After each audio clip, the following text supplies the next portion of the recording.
अंतिम आठवडा प्रस्तावावर या ठिकाणी अतिशय जोरदार चर्चा झाली। काल रात्री 3:38 या सभागृहामध्ये चर्चा झाली।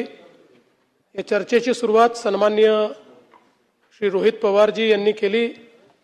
त्यामध्ये सन्माननीय श्री सुरेश धसजी, सुनील प्रभूजी, कालिदास कोळंबकरजी, नरेंद्र भोंडेकरजी, जितेंद्र आव्हाडजी, गोपीचंद पडळकरजी, हेमंत ओगलेजी, आशुतोष काळेजी, कैलास पाटीलजी, मुरजी काका पटेल, डॉक्टर ज्योतिताई गायकवाड, हिरामण खोसकरजी, बाबासाहेब देशमुखजी, प्रतापदादा अडसड, विलास भुमरेजी, सचिन पाटीलजी, सिद्धार्थ खरातजी, प्रवीण दटकेजी, आनंद तिडकेजी, डॉक्टर किरण लहामटेजी, नारायण पाटीलजी, बाबाजी काळे, विक्रम पाचपुतेजी, अभिजित पाटीलजी, प्रवीण स्वामीजी, राजू तोडसामजी, अशा आणि त्याच्यानंतर अजून आहे यादी श्री अनंत नरजी, संजय उपाध्यायजी, महेश सावंतजी, नानाभाऊ पटोलेजी, जयंतराव पाटीलजी, अशा एकूण 32 सदस्यांनी या ठिकाणी या चर्चेमध्ये सहभाग घेतला। प्रामुख्यानं कायदा आणि सुव्यवस्था, शेतकऱ्यांचे प्रश्न यावर ही चर्चा उपस्थित करण्यात आली होती आणि वेगवेगळ्या प्रकारचे मुद्दे मांडण्यात आले। काही मोलाच्या सूचना देखील या ठिकाणी करण्यात आल्या। खरं म्हणजे अध्यक्ष महोदय, परवा मी विधानसभेमध्ये भाषण केल्यानंतर अनेक लोकांना माझ्या भाषणाची मिरची लागली, पण अध्यक्ष महोदय, मी अतिशय स्पष्टपणे सांगितलं, मिसिंग लिंकवर जो काही त्या ठिकाणचा पूल आहे, केबल स्टेट ब्रिज आहे, त्या ठिकाणी जगातले सगळ्यात मोठे टनेल्स आहेत, याला एकही क्रॅक गेलेली नसताना, त्याचं काहीही नुकसान झालेलं नसताना 7,000 रुपये पाण्यात गेले, 7,000 कोटी पाण्यात गेले, 7,000 कोटी पाण्यात गेले। हा माझा अपमान आहे? महाराष्ट्राचाच अपमान आहे। खोट्या बातम्या पेरणं, अफवा पसरवणं हा महाराष्ट्राचा अपमान आहे। पण मी बोलता बोलता त्या ठिकाणी हिंदीमध्ये बोललो, भाडे के टट्टू। काही लोकांना त्याचे दुःख झालं आणि ते म्हणाले मुख्यमंत्र्यांनी सुसंस्कृत बोलायला पाहिजे होतं। म्हणून नानाभाऊ जाऊन मी अभ्यास केला आणि आता मी भाडे के टट्टू हे माझं वाक्य परत घेतो आणि त्याला सुसंस्कृतपणे भाटक गदर्भ म्हणतो। भाडे के टट्टू नाही, भाटक गदर्भ। आणि जर कोणाला समजलं नसेल तर मग सुपारीबाज। पण मी तर काही सुपारीबाजांबद्दल बोललो, मी टोपी फेकली होती।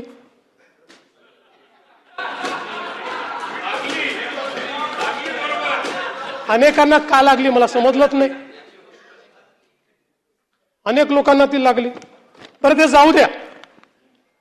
आता मी एक वाक्य हिंदीमध्ये बोललो, आता आशिषजी ते ज्यांना समजायला पाहिजे म्हणून बोललो, त्यांच्याऐवजी दुसऱ्यालाच मिरची लागली।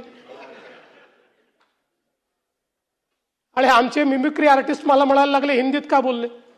पूर्ण भाषण मी मराठीतच केलं, पण मला काही अडचण नाही, ते आमचे मित्र आहेत आणि ते मित्र असल्यामुळे राजकारणात तर त्यांच्यापासून आम्हाला काही धोका नाही, पण आनंद आहे ते राजकारणात आहे। ते जर मिमिक्रीच्या क्षेत्रात गेले असते तर एकाही स्टँडअप कॉमेडियनला या ठिकाणी मार्केट राहिलं नसतं। काही हरकत नाही, आपण जरा विषयाकडे येऊ। आजही मिरची लागू शकते।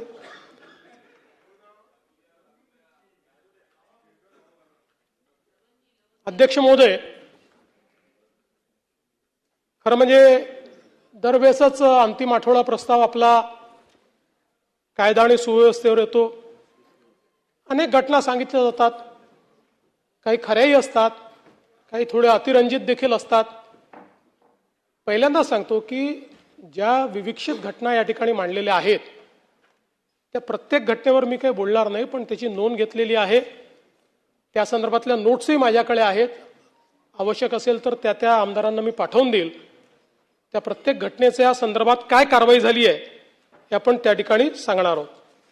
पण त्याचवेळी मला एक गोष्ट आपल्या निदर्शनास आणून द्यायची आहे की मी नेहमी असं मानणाऱ्यांपैकी आहे की कायदा आणि सुव्यवस्थेला उत्तर हे स्टॅटिस्टिक्सने देणं हे काही योग्य नाही आहे. हे पूर्वी पण म्हणायचो, मी विरोधी पक्षात असताना म्हणायचो, इतके वर्ष गृहमंत्री तरी म्हणतो. पण दुर्दैवाने या सभागृहामध्ये चुकीचं स्टॅटिस्टिक्स मांडलं जातं आणि मग महाराष्ट्रच कसा क्रमांक 1 वर आहे असं ज्यावेळेस सांगितलं होतं त्यावेळेस महाराष्ट्राची बाजू तर मला मांडावीच लागेल आणि म्हणून मला मग आकडेवारी या ठिकाणी द्यावी लागते. आणि म्हणून मला असं वाटतं की पहिल्यांदा तर आपण सगळ्यांनी लक्षात घेतलं पाहिजे की क्राईम रेट हा कसा मोजायचा असतो. प्रति 1 लाख लोकसंख्या मोजायचा असतो. तो जर ऍब्सोल्यूट क्राईम रेट मोजला जयंतराव तर नेहमीच उत्तर प्रदेश पहिल्या क्रमांकावर असेल आणि नेहमीच गोवा शेवटच्या क्रमांकावर असेल, कारण गोव्याची लोकसंख्याच 15 लाख आहे. आता 15 लाखात क्राईम होतील तर किती होतील. आणि म्हणून प्रति 1 लाख लोकसंख्येमध्ये आपण जर विचार केला तर देशातल्या राज्यांमध्ये आपण 7व्या क्रमांकावर आहोत, पहिल्या क्रमांकावर नाही आहोत. हे 7वं आहे हे काही खूप चांगलं असं मी म्हणणार नाही, पण विनाकारण आपल्याच राज्याला गुन्हेगारीत पहिला अशा पद्धतीनं सांगणं योग्य नाही. म्हणून या ठिकाणी सांगतो की आपण 7व्या क्रमांकावर आहोत. आणि आपण जर बघितलं क्राईम अगेन्स्ट विमेन, महिलांच्या विरुद्ध जे अपराध आहेत त्यामध्ये महाराष्ट्र 9व्या क्रमांकावर आहे. तिथेही पहिल्या क्रमांकावर आपण नाही. क्राईम अगेन्स्ट चिल्ड्रन म्हणजे लहान बालकांच्या विरुद्धचे गुन्हे यातही महाराष्ट्र 7व्या क्रमांकावर आहे, इथेही पहिल्या क्रमांकावर नाही. त्यामुळे मला असं वाटतं आपण जर बघितलं तर याच्यामध्ये जे काही रेपचे गुन्हे आहेत त्याच्यामध्ये महाराष्ट्र 17व्या क्रमांकावर आहे, 17. आणि मायनरच्या संदर्भात 15व्या क्रमांकावर महाराष्ट्र आहे. म्हणून मला असं वाटतं की या ठिकाणी जणू काही महाराष्ट्रामध्ये असं एकही घटना झाली तर त्याचं समर्थन नाही करता येत. पण हे पण लक्षात घेतलं पाहिजे की इतर राज्यांच्या तुलनेमध्ये महाराष्ट्र आजही अधिक सुरक्षित आहे. महाराष्ट्र आजही कायदा पाळणारा अशा प्रकारचा आपला महाराष्ट्र आहे. आणि आपण जर आता क्राईमचं स्टॅटिस्टिक्स दिलं म्हणून सांगतो की मे 25 ते मे 26 अशी जर आपण तुलना केली तर त्याच्यामध्ये विनयभंग 374 ने कमी, दुखापत 187 ने कमी, जबरी चोरी 271 ने कमी, घरफोडी 295 ने कमी, चोरी 384 ने कमी आणि गुन्हे उघडकीस येण्याचं जे प्रमाण आहे तेही 2025च्या तुलनेत 3.12% वाढलंय, 82% ते पोहोचलेलं आहे. राज्यामध्ये प्रतिबंधात्मक कारवायांमध्ये देखील या संपूर्ण कालावधीत आपण मोठ्या प्रमाणात वाढ केली आहे. तडीपारी 534 ने वाढ, एमपीडीए 14 ने वाढ, मकोका 33 ने वाढ आणि मोठ्या प्रमाणात अग्निशस्त्र जप्त करणे 427 अशा पद्धतीनं आपण हे काम केलंय. आणि आपण जर या ठिकाणी अपराध सिद्धीचा दर बघितला, हा सगळ्यात महत्वाचा आहे.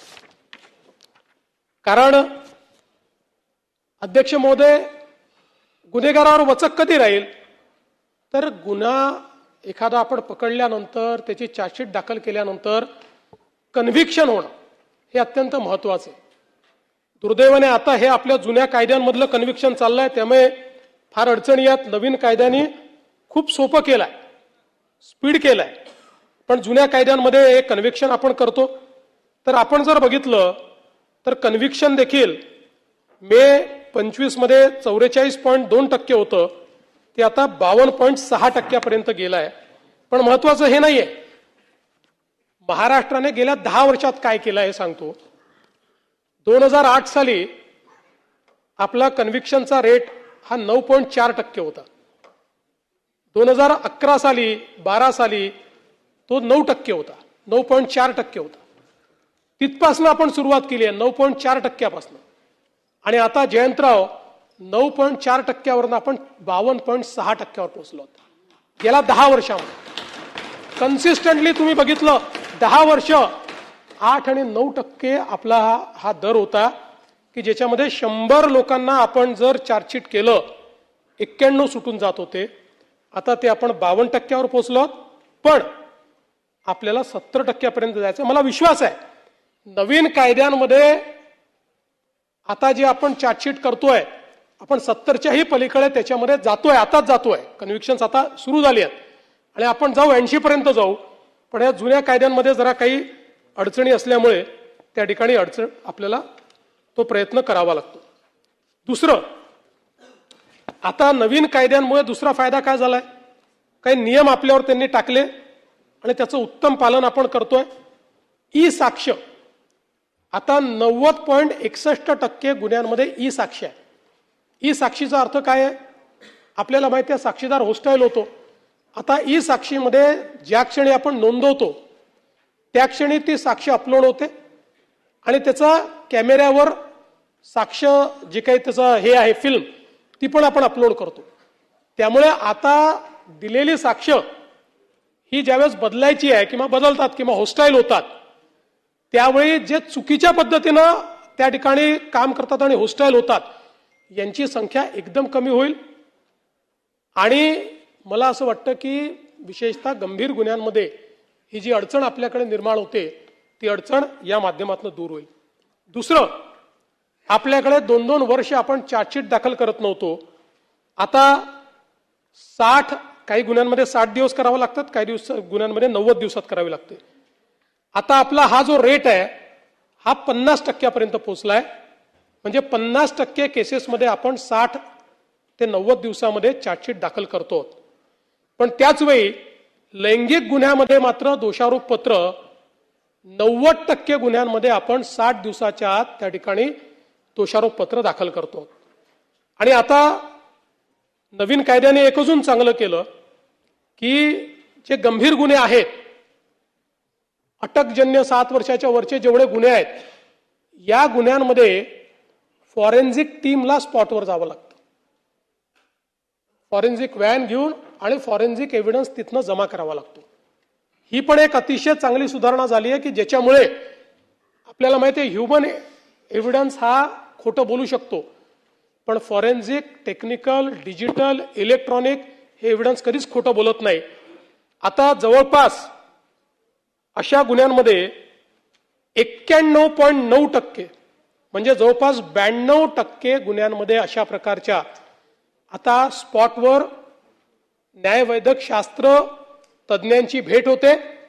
त्याच ठिकाणी पुरावे गोळा होतात आणि ब्लॉकचेन पद्धतीने ते पुरावे स्टोअर आपण करतो की जेणेकरून त्याच्यामध्ये टॅम्परिंग करता येणार नाही. फिर्यादीला मालमत्ता परत करण्याचं प्रमाणही या कायद्यांमुळे वाढलंय. कारण पूर्वी फिर्यादीला खूप कोर्टात जावं लागायचं, काय काय करावं लागायचं. या कायद्याने तेही सोपं केलेलं आहे. त्यामुळे 76.14% आता फिर्यादीला मालमत्ता त्या ठिकाणी परत मिळण्याचं प्रमाण त्या ठिकाणी वाढलेलं आहे. आता आपण जर महिलांविरोधातले गुन्हे जर बघितले तर आपल्याला माहिती आहे की 2013 पासून सातत्याने या गुन्ह्यांमध्ये वाढ होते. आणि वाढ होण्याचं कारण असं आहे की गुन्ह्यांचं रजिस्ट्रेशन फ्री झालेलं आहे आणि 2013च्या अमेंडमेंटमुळे एक स्टेप वरचा गुन्हा झालाय.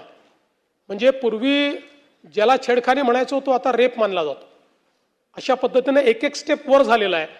आणि म्हणून या गुन्ह्यांमध्ये म्हणजे मी नेहमी असं सांगतो की एक समाधान याच्यात आहे.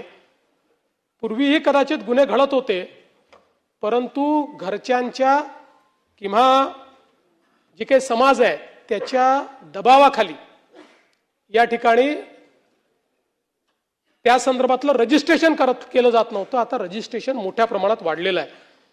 आणि याचं कारण माहिती आहे, याच्यामध्ये जर आपण बघितलं तर आता 2026च्या पर्यंत जे आपण काही विश्लेषण केलं तर याच्यामध्ये जुने सगळे गुन्हे, बलात्कारांच्या गुन्ह्यांमध्ये 4434 प्रकरणात ओळखीचे आरोपी आहेत आणि फक्त 5 प्रकरणांमध्ये अनोळखी आरोपी आहेत.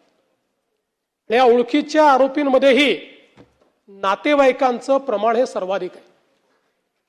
म्हणून पूर्वीच्या काळामध्ये समाजाचं प्रेशर असायचं, घरच्यांचं प्रेशर असायचं की गुन्हा दाखल करू नका. आज ते गुन्हे दाखल करतायत आणि हे चांगलं आहे. 99.89% 99.89% या गुन्ह्यामधले गुन्हेगार ओळखीचे आहेत. आणि म्हणून मला असं वाटतं की याला दोन्ही पद्धतीनं पाहता येईल. गुन्हे वाढतायत असंही पाहता येईल, पण त्याच वेळी समाज जर सुधारायचा असेल तर हे जे हायडिंग बिलो द कार्पेट आपण म्हणतो, दाबून ठेवा, सांगू नका, घराची इज्जत, हे जर संपलं आणि त्या घरच्याही लोकांना किंवा ओळखीच्या लोकांना लक्षात आलं की असे गुन्हे दाखल होत आहेत, तर कदाचित यामध्ये मोठा परिणाम होईल. दुसरं, याच्यामध्ये नवीन कायद्याने 60 दिवसाच्या आत आपल्याला चार्जशीट दाखल करायला सांगितली आहे. मला सांगताना आनंद वाटतो की आता मे 2026 अखेर चार्जशीट 7 दिवसात 60 डेजमध्ये दाखल होण्याची जी काही आपली पर्सेंटेज आहे ते 99.48% आहे. म्हणजे जवळपास एखाद दुसरा गुन्हा सोडला तर सगळ्या गुन्ह्यांमध्ये 60 दिवसाच्या आत चार्जशीट त्या ठिकाणी चाललेली आहे. एक मुद्दा परत या ठिकाणी, महिला आणि मुलींच्या बेपत्ता होण्याचा जो नेहमी आपल्याकडे चर्चेला येतो, नानाभाऊ आपण पण काही बोललात त्या संदर्भात, त्यातही मी सांगतो मुद्दाम, कारण मी अनेक वेळा सांगितलं की याचं विश्लेषण जे आहे इयर ऑन इयर नाही करतायत. 2-2, 3-3 वर्षांनी ते आपल्या घरी येतात, सापडतात. आणि म्हणून 2021 ते 26 असा एकत्रित आकडा तुम्हाला सांगतो. 2021 ते 26 बेपत्ता झालेल्या, आपल्याला माहिती आहे की याच्यातही सुप्रीम कोर्टाच्या आदेशामुळे कुठल्याही कारणानं ती घरून निघून गेली तरी बेपत्ता आणि किडनॅपिंग अशा प्रकारचाच गुन्हा आपल्याला दाखल करावा लागतो. दुसरा गुन्हा दाखल करता येत नाही. तर आपण जर बघितलं तर 2021 पासून 26 पर्यंत बेपत्ता झालेल्या महिला 2,34,811, त्यापैकी शोध लागल्या आणि आपल्या घरी पोहोचलेल्या महिला 2,17,758, म्हणजे 93% महिला यातल्या या घरी पोहोचल्यात. आणि हे जे 21 ते 26 सांगतोय, 25 आणि 26च्या 27-28 पर्यंत येतातच, सापडतातच. फारच कमी अशा होतात की ज्या आपल्याला सापडत नाहीत. आणि यातही आपण जर बघितलं तर विशेषतः 23 ते 26च्या काळातलं विश्लेषण आपण केलं की कारण काय असतात. आता मुलींच्या बाबतीत सर्वात मोठं कारण आहे प्रेम प्रकरण. 46.32% केसेस मुलींच्या निघून जाण्याच्या किंवा या बेपत्ताच्या या प्रेम प्रकरणात नाहीत. 20% कौटुंबिक वादात नाहीत. 2.81% मानसिक तणावात नाहीत. बाकी मग छोटे छोटे आहेत. आणि अपहरणाच्या ज्या केसेस आहेत एकूण या सगळ्या याच्यात त्या केवळ 5.25% आहेत. ओन्ली 5.25%. मुलांच्या बाबतीत कारण थोडी वेगळी आहेत. प्रेम प्रकरण 9.12% आहे आणि कौटुंबिक वाद ह्या 32% आहे मुलांच्या बाबतीत. आणि मग बाकी सगळे आहेत. मुलांच्या बाबतीत अपहरण 4.47% आहे. आणि म्हणून आपण जर बघितलं तर कदाचित ही आकडेवारी मिसलिडिंग वाटते. आता जर एखाद्याला सांगितलं की 3 वर्षामध्ये 2 लाखाच्या वर अपहरण झालं किंवा त्या ठिकाणी बेपत्ता झाल्या तर असं वाटतं काय चाललंय. पण ज्यावेळेस परत येण्याचा रेट आपण बघतो त्यावेळी लक्षात येतं की दुर्दैवाने समाजामधली अडचणी आहेत ज्या आपल्याला समजून घ्याव्या लागतील. समाजामधले हे प्रॉब्लेम्स आपल्याला समजून घ्यावे लागतील. आज ऑपरेशन मुस्कानच्या माध्यमातून 43,591 बालकांचा शोध हा आपल्या पोलिसांनी या ठिकाणी लावला आणि त्यांना घरी नेलाय, घरापर्यंत पोहोचवलेला आहे. या ठिकाणी आपण फास्ट ट्रॅकच्या संदर्भात देखील अनेक विषय मांडले. खरं म्हणजे नरसापूरच्या घटनेचा तर आपण उल्लेख केलाच. 59 दिवसात तिहेरी फाशीची शिक्षा. पण हेच बेंचमार्क आपल्याला करायचं आहे. आणि मुळामध्ये मी जसं सांगितलं की पोलीस आपला तपास पूर्ण करून चार्जशीट दाखल करू शकतात, पण त्याच्यानंतरचं काम हे मात्र ज्युडिशियरीचं आहे. नवीन कायद्याने एक सोय केली आहे की आता ज्युडिशियरी ते पूर्वीप्रमाणे तारखावर तारखा ज्या मागता यायच्या त्या आता मागता येत नाहीत. 2 तारखांपेक्षा जास्त ॲडजमेंटच आता मागता येत नाही. आणि मुळामध्ये अनेक फास्ट ट्रॅक कोर्ट अजून डेझिग्नेट व्हायचे आहेत. त्यामुळे या संदर्भात जोपर्यंत राज्य सरकार आणि न्यायालय एकत्रितपणे एफर्ट करणार नाही तोपर्यंत सगळ्या केसेसमध्ये आपली जी अपेक्षा आहे 2 महिन्यात 3 महिन्यात निकाल यावा ती येणं कदाचित कठीण आहे. पण आम्हाला न्यायालयाकडनं सहकार्य मिळत आहे. त्यांच्याही काही अडचणी आहेत त्याही आम्ही दूर करतो. आणि मला विश्वास आहे की हा एक बेंचमार्क जो आपण सेट केला आहे हा पुढच्या अनेक गुन्ह्यांमध्ये या ठिकाणी आपल्याला करता येईल. आज जर सायबर गुन्ह्यांचा विचार आपण केला तर पूर्वी सायबर गुन्ह्यांमध्ये रक्कम फ्रीज होणं हे सगळ्यात महत्वाचं असतं. कारण आपल्याला माहिती आहे की एका खात्यातनं दुसऱ्या, दुसऱ्यातनं तिसऱ्या, तिसऱ्यातनं चौथ्या अशा पद्धतीनं ही रक्कम ट्रॅव्हल करते, वेगवेगळ्या देशांमध्ये चालली जाते. सायबर गुन्ह्यांमध्ये तर फायनली 100 अकाउंटमधनं एका अशा देशात जाते की ज्या देशाशी आपली संधी नाही आणि मग ते पैसे मिळत नाही. पूर्वी केवळ आपण 11% रक्कम फ्रीज करू शकत होतो, आता ते प्रमाण 27% पोहोचलंय. हे काही फार समाधानकारक नाही. 50% तरी आपल्याला पोचावं लागेल, पण तोही प्रयत्न येत्या काळामध्ये आपण करू. कारण 11%हून 27%पर्यंतही चांगली मजल आपल्या पोलिसांनी मारलेली आहे. आणि जवळपास जून 2026 या काळात, जानेवारी ते जून 2026 या काळात 439 कोटी रुपये हे अशा प्रकारच्या फ्रॉडचे फ्रीज करण्याचं काम हे आपल्या पोलिसांनी या ठिकाणी केलेलं आहे. आणि आता त्याच्यामध्ये 50,000पेक्षा कमी रक्कम असेल तर ती तात्काळ आपल्याला परत करता येते. आणि त्यात फक्त आपण एक अधिकाऱ्याचं पत्र घेतो आणि जवळपास ही प्रक्रिया सुरू झाल्यामुळे 2813 प्रकरणात ऑलरेडी पैसे हे परत केलेले आहे. आणि वेगवेगळी आता रक्कम जी आहे ती परतीच्या प्रक्रियेमध्ये आहे. साधारणपणे आपण कारवाई काय केली तर या सगळ्या काळामध्ये सायबर क्राईम करणारे 6,76,202 मोबाईल ब्लॉक केले, 3,92,742 मोबाईल ट्रेस केले आणि 1,53,750 हँडसेट हे आपण जप्त केले. आणि एवढंच नाही तर एक अतिशय संवेदनशील उपक्रम हा आपल्या विभागाने केला. आपल्याला कल्पना आहे की अनेक वेळा लोक फेसबुकवर किंवा वेगवेगळ्या समाज माध्यमांवर आम्ही आत्महत्या करतोय, आम्ही निराश आहोत, अशा प्रकारच्या पोस्ट आल्या की त्याची मेटासोबत आपण करार करून त्याचा अल्गोरिदम तयार केलाय. आणि अशा पोस्ट आल्याबरोबर ते आपल्याकडे येतात आणि त्यांचं काउन्सिलिंग आपण करतो. आपण गेल्या म्हणजे 24 ते 24ला आपण सुरू केलं. 1.5 वर्षामध्ये आपण 168 व्यक्तींना ज्यांनी आत्महत्येचा प्रयत्न केला होता किंवा ते करण्याच्या तयारीत होते त्यांना त्यांच्या पोस्टवरनं पकडून परावृत्त करून त्या ठिकाणी त्यांना वाचवण्याचं काम केलेलं आहे. आणि त्यासोबत ऑनलाईन छळ आणि सेक्स्टॉर्शन अशा प्रकारातनं 69 तरुण मुलामुलींना वाचवण्यात आलंय. असे जवळपास 237 लोकांचे प्राण हे प्रोएक्टिव्हली, यांनी कंप्लेंट नाही केली कोणी आपल्याकडे, प्रोएक्टिव्हली आपण ते पकडून त्या ठिकाणी केले आहेत. आणि वेगवेगळे बहुमान सन्मान तर मिळालेच आहेत, पण महाराष्ट्र सायबरचं जनजागृती माहितीपट जो आहे त्याला कान्सच्या चित्रपट महोत्सवामध्ये देखील 2026 साठी नामांकन मिळालेलं आहे. आज महाराष्ट्र सायबरचा जो 1930 क्रमांक आहे याच्यात दररोज 8 ते 10 हजार तक्रारी येतात. आपण एआयचा वापर करून या सगळ्या तक्रारी नोंदवण्याची व्यवस्था केली आहे, त्याचं विश्लेषण करण्याची व्यवस्था केली आहे, त्याला रिस्पॉन्ड करण्याची व्यवस्था केली आहे.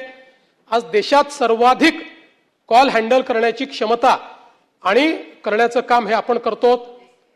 आणि देशातला सर्वात मोठा डिजिटल अरेस्टचा घोटाळा देखील 58 कोटी रुपयाचा हा आपण त्या ठिकाणी पकडलाय, ज्याच्यामध्ये महाराष्ट्र, गुजरात, राजस्थान, कर्नाटक, आंध्र या 5 राज्यातनं 33 आरोपींना अटक केली आहे.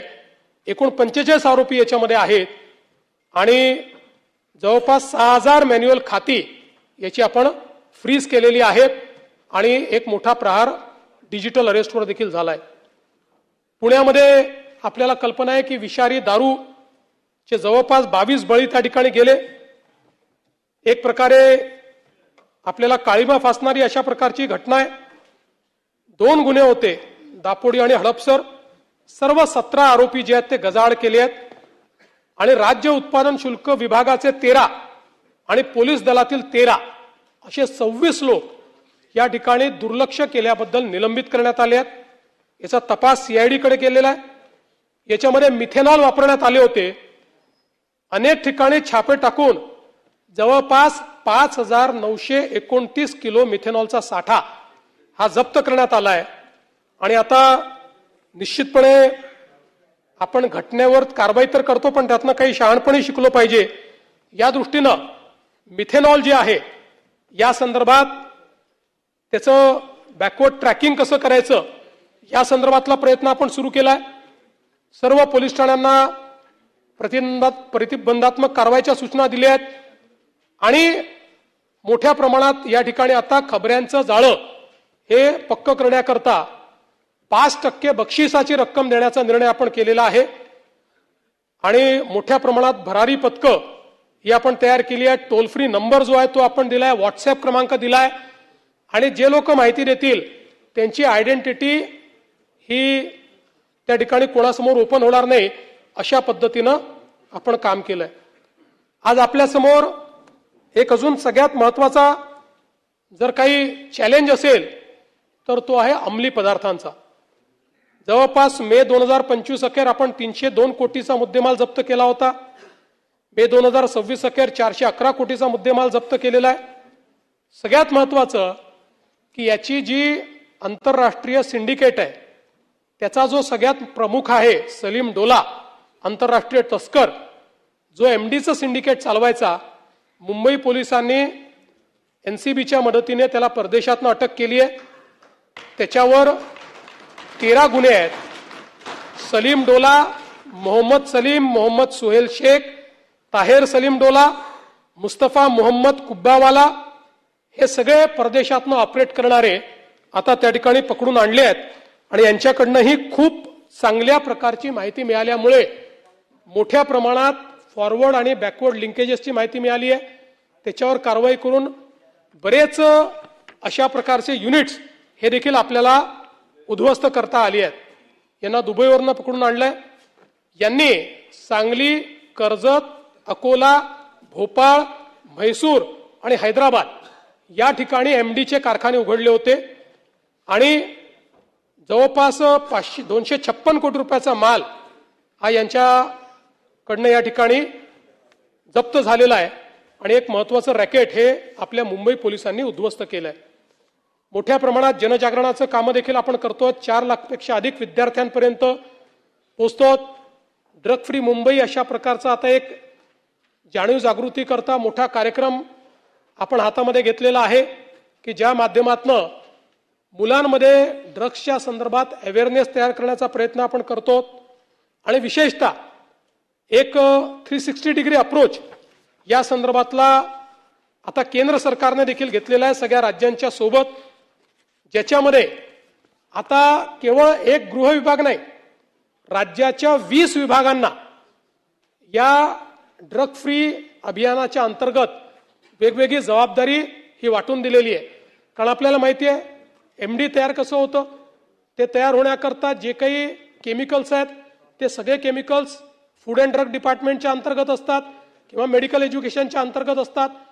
त्यामुळे सगळ्या विभागांचं कोऑर्डिनेशन करून आणि या सगळ्या विभागांना त्या ठिकाणी कामं वाटून दिलेली आहेत आणि डी ॲडिक्शन पासनं तर जाणीव जागृतीपर्यंत अशा प्रत्येक विभागाला काम दिलेलं आहे. मोठ्या प्रमाणात केंद्र सरकार आणि सगळी राज्य सरकार आता या संदर्भातलं जे काही काम आहे ते करणार आहे. जवळपास मी आपल्याला सांगितलं होतं की पोलीस जर दोषी आढळले तर त्यांना आपण बडतर्फ करू, आपण निलंबित करू, पण निलंबित करून थांबणार नाही तर बडतर्फ करू. जवळपास या ठिकाणी 24 पोलीस निलंबित केले आणि आता 18 पोलीस त्यातले बडतर्फ केलेले आहेत. हे जे एनडीपीएसचे खटले आहेत हे देखील अतिशय स्लो चालतात, त्याचाही ते फायदा घेतात आणि म्हणून आता त्याही करता विशेष न्यायालय स्थापण्याचा निर्णय घेण्यात आलाय आणि हायकोर्टाकडे ती आपली परमिशन गेलेली आहे. त्याला लवकरच परमिशन मिळेल, ज्यामध्ये मुंबईमध्ये 4 आणि ठाण्यामध्ये 1 विशेष एनडीपीएस न्यायालय. आता याला मान्यता मिळाली आहे, हे लवकर सुरू होईल, अंतिम टप्प्यात आहे. नागपूर इथे एक न्यायालय स्थापन करण्याच्या संदर्भात आता हायकोर्टाकडे पेंडिंग आहे, त्याची परमिशन मिळाल्यावर तेही करू. आणि त्यानंतर प्रयत्न आपला असा आहे की प्रत्येक विभागामध्ये पहिल्या टप्प्यामध्ये अशा प्रकारचे एनडीपीएसचे विशेष न्यायालय हे आपल्याला त्या ठिकाणी तयार करायचे आहेत. पोलीस विभागाच्या आधुनिकीकरणाकरता 733 कोटी रुपयाचा प्रस्ताव आपला केंद्र सरकारने मान्य केलेला आहे, ज्यात 60% पैसे केंद्राचे, 40% आपण देणार आहोत.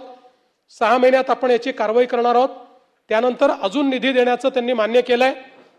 यामध्ये विशेषतः सागरी सुरक्षा, अंमली पदार्थ तस्करी, दहशतवाद शक्तींना आळा, परदेशी घुसखोरीला आळा, गुन्हे कार्यपद्धती, सायबर सुरक्षा, माहिती संकलन, या सगळ्या गोष्टींमध्ये एआयचा वापर याच्यावर भर दिलेला आहे. अत्याधुनिक शस्त्र, विशेष वाहने, हॉवरक्राफ्ट, स्पीड बोट, फ्लोटिंग जेटी, ड्रोन, रडार, ट्रान्सपॉन्डर, दळणवळण यंत्रणा, तंत्रज्ञानाची जोड, अशा सगळ्या गोष्टींकरता याच आपण अधिवेशनामध्ये या पुरवणी मागणीला मान्यता देखील दिलेली आहे. त्यामुळे पोलिसांना त्या ठिकाणी आपण ते मोठ्या प्रमाणात आधुनिकीकरण करणार आहोत. पोलिसांच्या घरांकरता डीजी लोन हे आपण पुन्हा सुरू केलं आणि 12 मे रोजी 1768 कोटी रुपयांना मान्यता दिली. जवळपास 5115 पोलिसांना 1759 कोटी रुपये वितरित केलेले आहेत.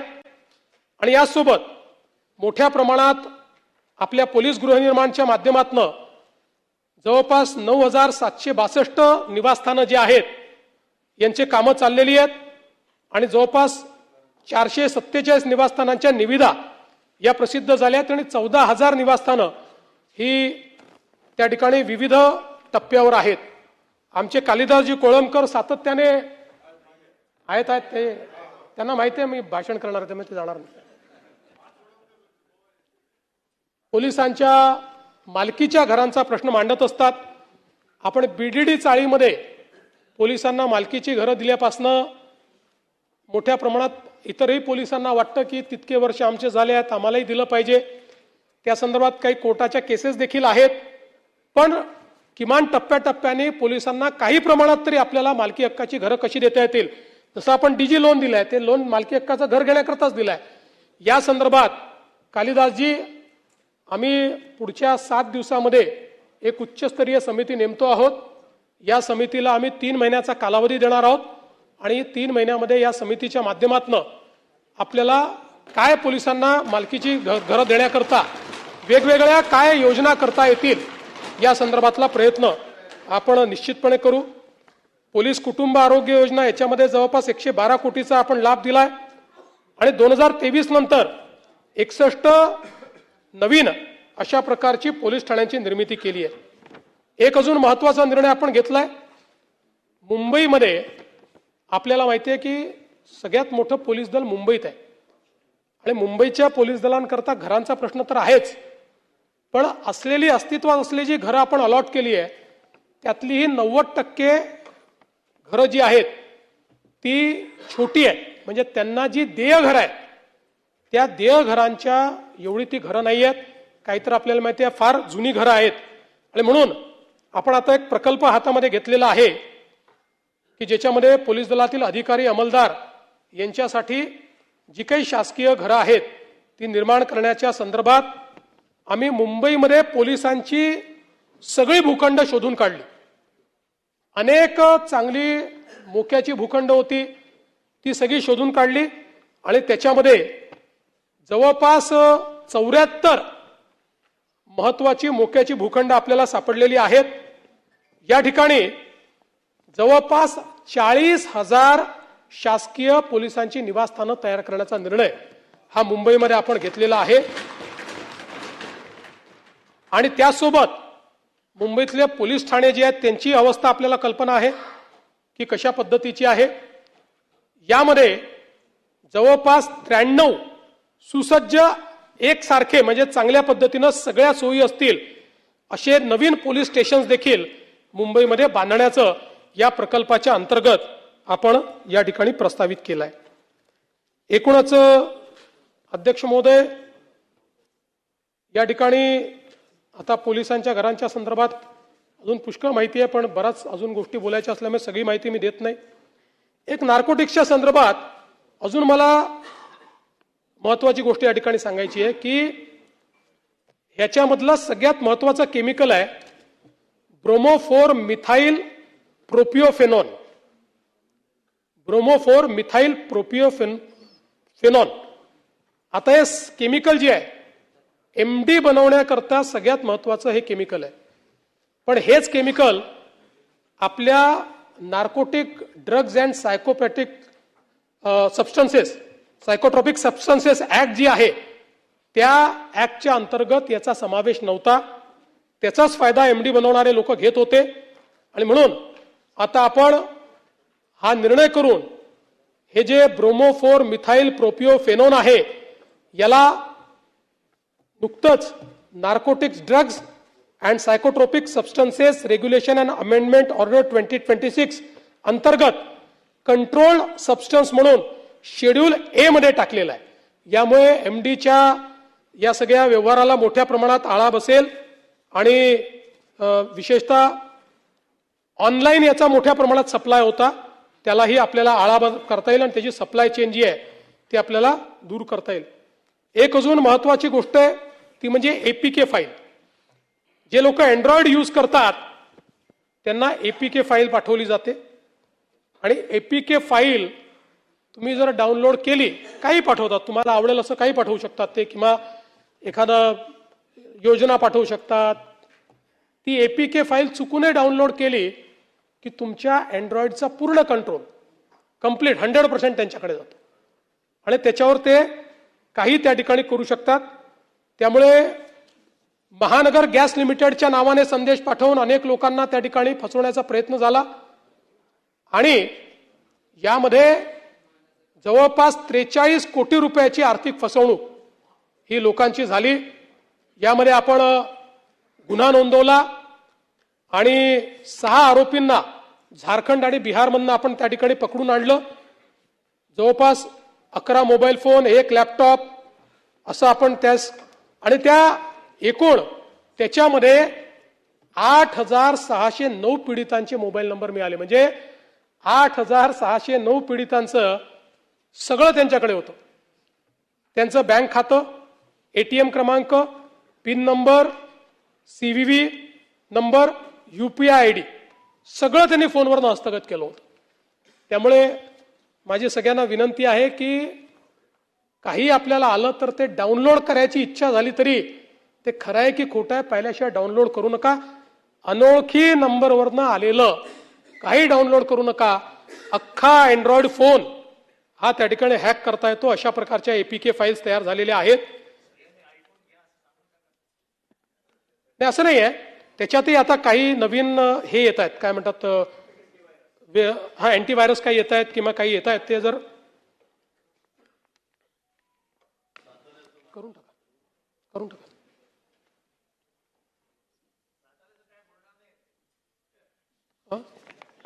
साताऱ्यात सगळं आलबेल आहे. तुमच्या मनाप्रमाणे काही घडणार नाहीये. तुमच्या मनाप्रमाणे काही घडणार नाहीये. आम्ही भाऊ एकत्रित आहोत.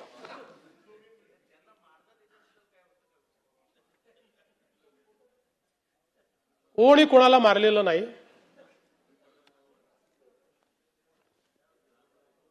अध्यक्ष महोदय, एक अत्यंत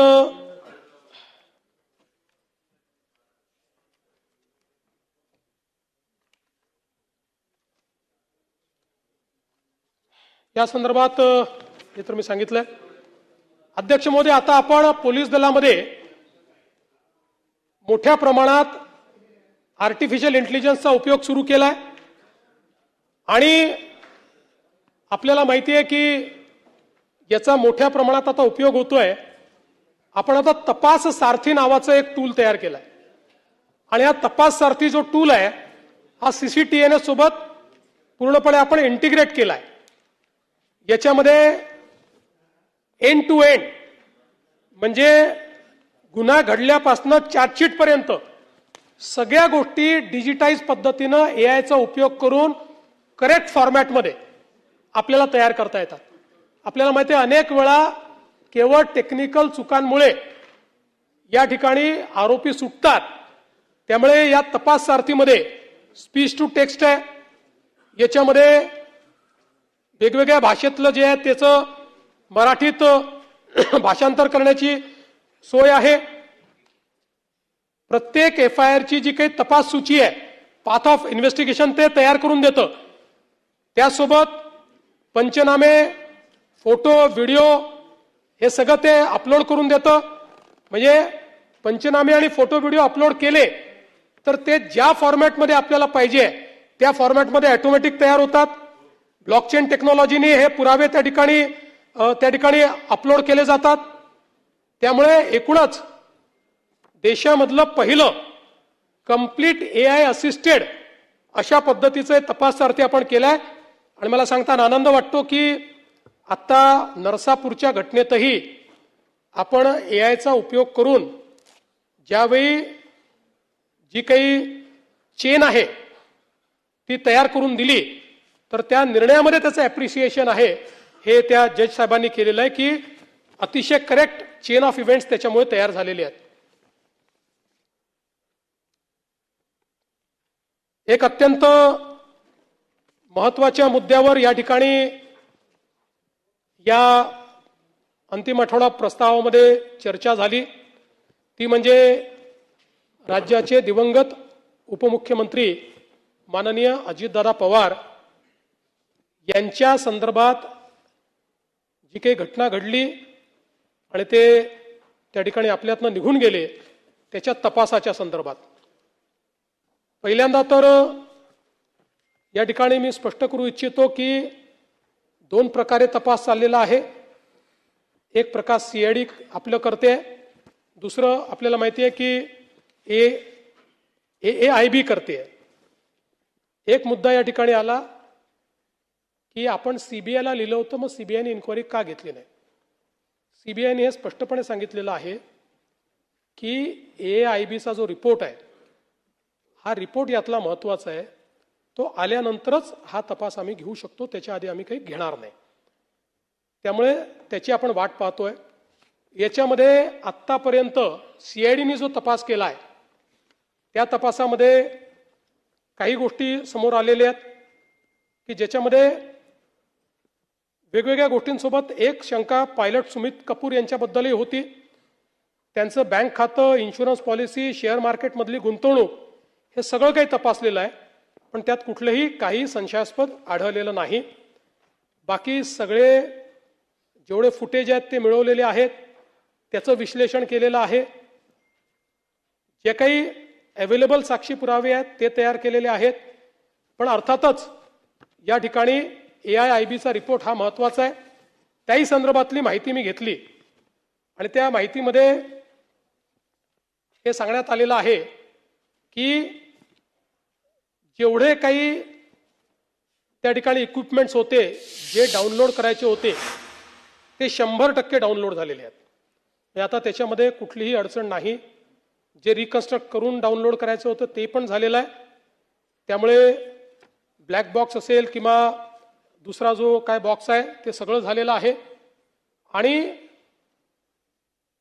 एक प्रिलिमिनरी रिपोर्ट आपल्या समोर त्यांनी आणलेला आहे.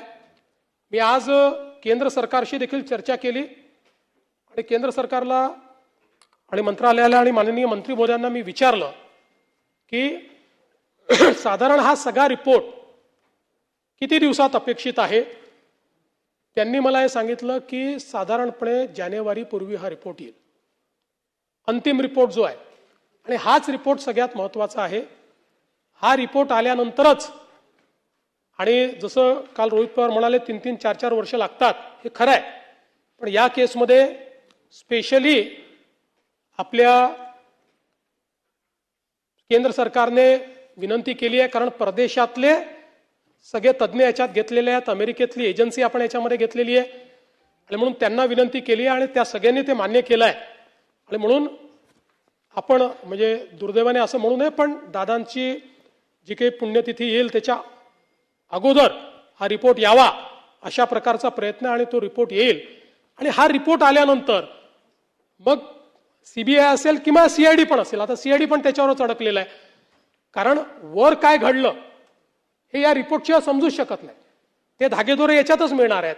आणि म्हणून मला असं वाटतं की कोणी हा विचार करण्याची आवश्यकता नाही. आमचं सातत्याने याच्यावर लक्ष आहे, केंद्र सरकारचंही लक्ष आहे. केंद्र सरकार योग्य पद्धतीने त्या गोष्टी करते. एक त्यांनी मुद्दा मांडला की आम्ही कर्नाटकात FIR केला, तो तुम्ही सीआयडीला पाठवून दिला. पुन्हा एकदा समजावून सांगतो की ते तर जाऊ द्या, म्हणजे ते इंटरस्टेट FIRचं तर मी मागच्या वेळेसच सांगितलं. FIR नंतरची प्रोसेस काय आहे? FIR नंतरची प्रोसेस आहे चार्जशीट करणे. त्याकरता चार्ज तयार करावा लागतो. FIR मध्ये तुम्हाला कोण दोषी आहे हे FIR नंतर फायनल करावं लागतं, की बाबा देवेंद्र फडणवीस आहे, जयंत पाटील आहे, रोहित पवार आहे, कोणीतरी जो कोणी असेल त्याला दोषी आणि त्याच्यावर चार्ज फ्रेम करावा लागतो. तर त्या FIR ला अर्थ आहे. तो चार्ज फ्रेम करण्याकरता पहिल्यांदा तुम्हाला इनिशियली कोण दोषी आहे हे ठरवावं लागेल. ते जोपर्यंत AIIBचा रिपोर्ट येत नाही तोपर्यंत तुम्ही ठरवू शकत नाही. आणि म्हणून हा जो काही या ठिकाणी म्हणजे तुम्हाला वाटतं तुम्ही पायलटवर करा म्हटलं, तो रोहित काय नाव तुझं, तो कंपनीचा मालक त्याच्यावर करा म्हटलं, तुम्हाला त्याच्याकरता ही प्रिलिमिनरी इन्क्वायरी लागेल ना. आणि प्रिलिमिनरी जो काही आता जो पहिला रिपोर्ट आला त्याच्या आधारावर करता येतं का? नाही करता येत. त्यामुळे फायनल रिपोर्ट तुम्हाला यावा लागेल. भावना महत्वाचीच आहे, पण शेवटी कायदा भावनेने चालत नाही. उद्याला कोर्टात गेला, कोर्टातनं 1 मिनिटात कोर्ट सांगेल की असं कसं तुम्ही केलं आणि मग चपराक बसेल आपल्याला. म्हणून मी पुन्हा सांगतो, या प्रकरणाचं सत्य बाहेर आल्याशिवाय आम्ही चूप बसणार नाही. काही झालं तरी ते सत्य बाहेर आणू. त्याकरता त्याचा जो काही योग्य पाठपुरावा आहे तो पाठपुरावा देखील करू. खरात प्रकरणाचा देखील उल्लेख या ठिकाणी झाला. त्याच्यामध्ये एकूण 14 प्रकरणं होती, त्यातले 9 प्रकरणांमध्ये खरात आरोपी आहेत. 3 प्रकरणामध्ये अजून तपास सुरू आहे. त्या सगळ्या प्रकरणांमध्ये आता चार्जशीट देखील आपण दाखल केली आहे. 2 प्रकरणं अशी होती की जी खरातनी टाकली होती, खोटी प्रकरणं होती, ती बी फायनल झालेली आहेत. की जे तक्रारदार आहेत त्या तक्रारदारांना त्या ठिकाणी फसवण्याकरता टाकली होती, तर ती पण आता बी फायनल केलेली आहेत. अध्यक्ष महोदय, यासोबत कृषीच्या संदर्भातले काही मुद्दे या ठिकाणी मांडण्यात आले. काय दिलं रे बाबा? विशेषतः कर्जमाफीच्या संदर्भात बरीच चर्चा या ठिकाणी झाली. पहिल्यांदा तर अध्यक्ष महोदय, आपल्याला याची कल्पना आहे की कर्जमाफी हा एक परिस्थितीची आवश्यकता म्हणून आपण करतो. कुठल्याही कर्जमाफीने शेतकरी कधी श्रीमंत झाला नाही, तो होऊ शकत नाही. पण त्यावेळी शेतकऱ्याला क्रेडिटवर्दी बनवायचं, जेणेकरून त्याला सावकाराकडे जावं लागणार नाही, हे एक महत्वाचं उद्दिष्ट आपल्या कर्जमाफीचं असतं. आणि मी पुन्हा एकदा सांगतो की आम्ही विधानसभेच्या निवडणुकीच्या वेळी हा शब्द दिला होता, आम्ही कर्जमाफी करू. खरं म्हणजे आम्ही 2029 पर्यंत थांबू शकलो असतो, कारण सगळ्या निवडणुका जिंकलो आहेत आम्ही, कुठल्या निवडणुका बाकी नाही आहेत. पण आम्ही तसं केलं नाही. आम्ही ठरवलं की शेतकरी अडचणीत असेल तर त्याला कर्जमाफी दिली पाहिजे, आणि कर्जमाफीचा निर्णय आपल्या सरकारने केला. आता याच्यामध्ये आपण काय काय केलं तर कर्जमाफी असेल, एकवेळ समझोता असेल, प्रोत्साहनपर लाभ असेल. खरं म्हणजे एक गोष्ट मला अजून लक्षात आणून दिली पाहिजे की या कर्जमाफीच्या व्यतिरिक्त दरवर्षी हे सरकार आहे महायुतीचं 25,000 कोटी रुपये वीज माफीची देतं शेतकऱ्यांना. 25,000 कोटी रुपये दरवर्षी.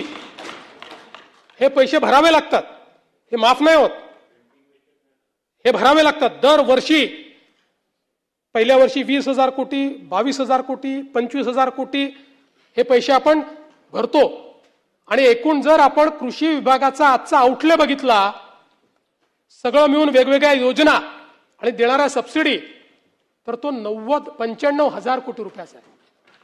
95,000 कोटी रुपये. आणि हा कर्जमाफीचा निर्णय आपण घेतला.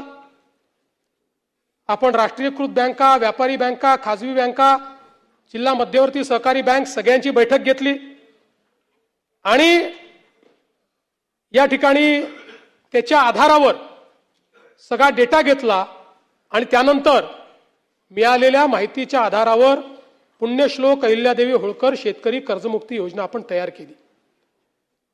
आता असं देखील म्हणण्यात आलं की 12-13 हजार कोटीचाच लाभ मिळेल आणि 36 लाख शेतकऱ्यांवर अन्याय होईल. हे विधान पूर्णपणे चुकीचं आहे, हे योग्य नाही आहे. खरं तर 56 लाख शेतकऱ्यांना 36,585 कोटीचा लाभ देणारी ऐतिहासिक अशा प्रकारची योजना आहे. आता मी आपल्या लक्षात आणून देतो, आपल्या काळामध्ये महात्मा ज्योतिराव फुले शेतकरी कर्जमुक्ती योजना तयार झाली होती. यामध्ये केवळ अल्पमुदत पीक कर्ज आणि पुनर्गठित कर्जासाठी 2 लाख रुपयापर्यंत ही योजना तयार केली होती. मात्र पुण्यश्लोक अहिल्यादेवी होळकर मध्ये आपण 2 लाखापेक्षा जास्तही ज्यांची थकबाकी आहे त्यांनाही 2 लाखापर्यंत देतोय. आपल्या योजनेत 2 लाखावर 1 रुपया जरी वर असेल तरी त्याला कर्जमाफी मिळालेली नाही. इथे 2 लाखाच्या वर असेल तरी त्याला आपण ती कर्जमाफी देणार आहोत. आणि आपण जर बघितलं तर महात्मा ज्योतिराव फुले शेतकरी कर्जमाफी योजना जी आहे याच्यामध्ये 32 लाख शेतकऱ्यांना त्या ठिकाणी लाभ मिळाला होता. त्यापैकी बहुतांश शेतकऱ्यांनी पुन्हा कर्ज भरलेलं आहे, काही शेतकऱ्यांनी भरलेलं नाही. आणि म्हणून आपण ज्यावेळेस कर्जमाफीच्या संदर्भात निर्णय करायला घेतला त्यावेळी आपण एक प्रवीण परदेशींची कमिटी तयार केली होती. आणि या कमिटीला आपण काही लॉंग टर्म, काही शॉर्ट टर्म अशा पद्धतीनं काही सूचना द्यायला सांगितल्या होत्या. त्यामध्ये सूचना देत असताना काही लॉंग टर्मच्या दिल्या, काही शॉर्ट टर्मच्या दिल्या. पण एक गोष्ट प्रकर्षाने त्यांनी मांडली. खरं म्हणजे बोलताना रोहितजींच्या ते लक्षात आलं नाही. ते असं म्हणाले की नैतिकतेवर शेतकऱ्यांच्या प्रश्न देणं. नैतिकतेवर नाही, त्यांनी त्या ठिकाणी जे मांडलं आहे, महाराष्ट्र एकमेव राज्य आहे की ज्या राज्यामध्ये 17 मध्ये कर्जमाफी, 20 मध्ये कर्जमाफी, 26 मध्ये कर्जमाफी, असं कुठेच झालं नाही. त्यांनी चिंताही मांडलेली आहे की बँकिंग सिस्टीमचं काय होईल. बँकेमध्ये कर्ज परत करण्याची जर म्हणजे असं एक शेतकरी प्रामाणिकच आहे, पण जर माहिती आहे की दरवर्षी सरकार करणारच आहे तर मग वाट पाहतो माणूस, कशाला भरायचं बाबा कर्ज, खरंच करतायत का हे. आणि म्हणून त्यांनी इन्स्टन्सेस मांडले आहेत की कशा पद्धतीनं बँकांची परिस्थिती खराब होते. आणि म्हणून त्यांनी हे सांगितलं की काहीतरी डिस्टन्स ठेवा. ज्या लोकांनी कर्जमाफी मिळवली आत्ता नुकतीच किंवा मागच्या कर्जमाफी योजनेत, त्या लोकांना जर पुन्हा कर्जमाफी त्यातले जर काही झाले असतील तर त्या ठिकाणी तुम्ही एक विविक्षित रक्कम त्याकरता भरा. पहिल्यांदा तर त्यांनी सांगितलं की तुम्ही त्यांना त्यात घेऊच नका, नाहीतर बँकिंग सिस्टीम कोलॅप्स होईल. पण मग त्यांनी सांगितलं की विविक्षित रक्कम भरा, काही रक्कम त्यांना भरू द्या, म्हणजे मग या ठिकाणी बँकिंग सिस्टीम चालेल. आता मुश्रीफ साहेब या ठिकाणी आहेत. मुश्रीफ साहेब आमच्या मंत्रिमंडळाच्या बैठकीत रोज सांगायचे की लवकर तारीख घोषित करा, कोणी कर्जच भरत नाही. आमच्या कोल्हापूर बँकेमध्ये रेग्युलर कर्ज भरणारे लोक होते पण कोणी कर्जच भरत नाहीये. तारीख घोषित झाली, बरोबर भरले सगळ्यांनी, नंतरच्या लोकांनी कर्ज, आणि पुन्हा त्या बँकेची परिस्थिती. आज तुम्ही बघा नागपूरची आमची बँक 90% नागपूरची बँक मागच्या घोटाळ्यात बुडली. आज शेतकऱ्यांच्या तुलनेत सगळ्यात कमी जर कर्ज कुठे मिळत असेल तर ते नागपुरात मिळतं, कारण बँक नाहीये. जिथे जिथे बँका बुडल्या त्या ठिकाणी ही परिस्थिती तयार झाली. आणि म्हणून आपल्याला शेतकऱ्याला तर कर्जमाफी द्यायचीच आहे, पण सोबत बँकिंग सिस्टीम करता काही शिस्त लावणं हे देखील गरजेचं आहे. म्हणून अशा पद्धतीची शिफारस ही त्यामध्ये आली. आता मी तुम्हाला पुन्हा सांगतो की आपण जर बघितलं तर पहिले आम्ही 17 मध्ये छत्रपती शिवाजी महाराज शेतकरी सन्मान योजना केली, ज्याच्यामध्ये जवळपास त्या ठिकाणी 44 लाख शेतकऱ्यांना आपण मदत केली. त्यात 24 लाख शेतकऱ्यांना कर्जमाफीची योजना होती. 4.27 लाख शेतकऱ्यांनी एक वेळ समझोता केला. 14,89,000 शेतकऱ्यांना आपण प्रोत्साहनपर पैसे दिले. आणि मग जेव्हा महात्मा ज्योतिराव फुले शेतकरी कर्जमुक्ती योजना आली त्यावेळी रोहित पवारजी, आपली माहिती चुकीची आहे, 2017च्या योजनेमध्ये लाभ मिळालेल्या म्हणजे छत्रपती शिवाजी महाराज योजनेत लाभ मिळालेल्या शेतकऱ्यांना 2019च्या कर्जमाफी योजनेतनं वगळण्यात आलं, देण्यात नाही आलं, हे वगळण्यात आलं. त्यामुळे या ठिकाणी 17ला लाभ मिळालेल्या शेतकऱ्यांना महात्मा ज्योतिराव फुले कर्जमुक्ती योजनेत लाभ मिळालेला नाही, त्यांना वगळलेला आहे. म्हणून आपल्याला मिळालेली माहिती वस्तुस्थिती दर्शक नाही आहे. एवढंच नाही, 2008 साली देशामध्ये कर्जमाफी झाली, त्यानंतर 9 मध्ये आपण आणली महाराष्ट्रामध्ये, 8 नंतर. आता 9 मध्ये देखील आपण ज्यावेळेस आणली त्यावेळेस 8च्या माफीमध्ये जे समाविष्ट होते त्यांना आपण वगळलं आणि इतरांना आपण 20,000पर्यंत त्या ठिकाणी मदत केली. मर्यादा जी होती ती 20,000ची मर्यादा होती. जवळपास 34 लाख शेतकऱ्यांना 4,000 कोटी रुपये आपण 2009 साली दिले होते. आणि म्हणून हे काही पहिल्यांदा झालेलं नाहीये. या प्रत्येक वेळी लगतची जी कर्जमाफीची योजना आहे त्या कर्जमाफीच्या योजनेतल्या जे पात्र झाले आणि ज्यांना लाभ मिळाला त्यांना वगळण्यात आलेलं आहे. आणि आपण जर बघितलं तर याच्यामध्ये परतफेडीच्या संदर्भातही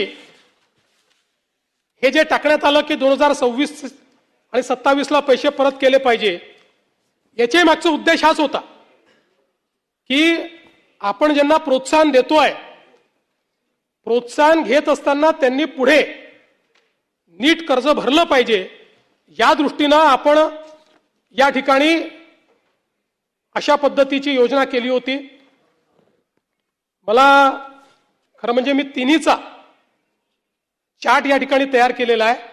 आपल्या लक्षात येईल आतापर्यंतच्या योजनांमधली सगळ्यात मोठी योजना ही यावेळची कर्जमाफीची योजना आहे. टाळ्या याच्यानंतर वाजवा, टाळ्या याच्यानंतर वाजवा.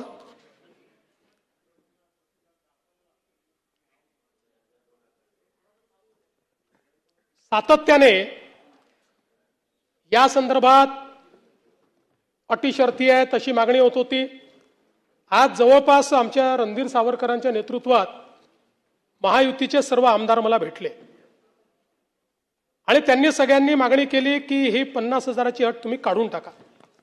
त्यावेळी त्यांनाही मी आकडेवारी दाखवली.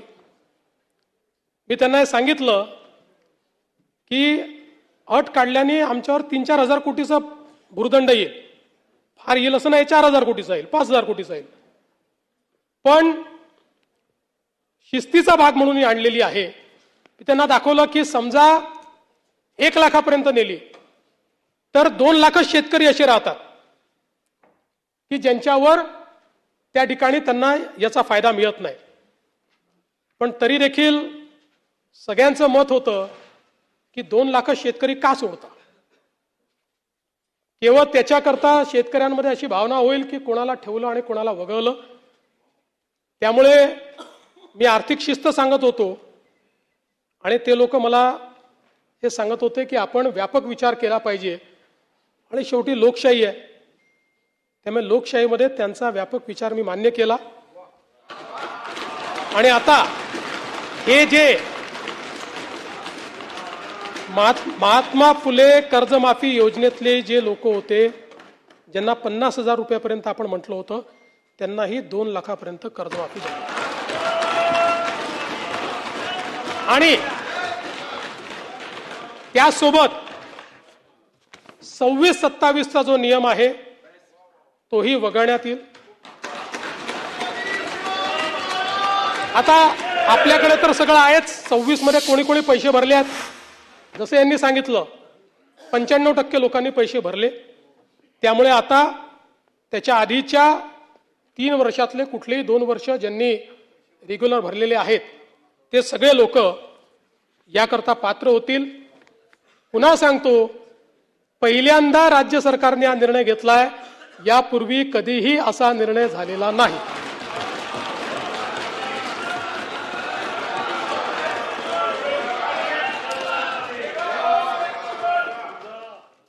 कापसाच्या खरेदीच्या संदर्भात